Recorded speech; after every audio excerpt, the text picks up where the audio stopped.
Brother Ihsan from the Kingdom of Saudi Arabia. He is asking about the permissibility of visiting religious places of non-Muslims, especially when they ask you to put things in your head and wear certain coats and these things. It is permissible with conditions. Among the conditions is not wearing, a head cover or wearing the mask or something on top of your shoes, because whenever you visit somebody's place, you have to pay the due respect to it, but not as a mean of worship.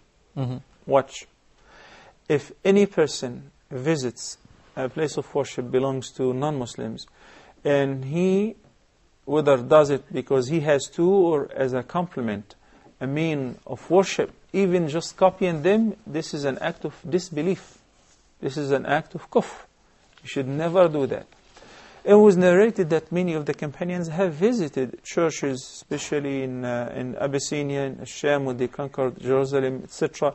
And they have seen Habiba, Salama, in the hadith which is collected by Imam Bukhari, where Aisha narrated that when the Prophet ﷺ on his deathbed, and Habiba or Salama narrated to him that they have seen a church in Abyssinia. Basically, they have entered it.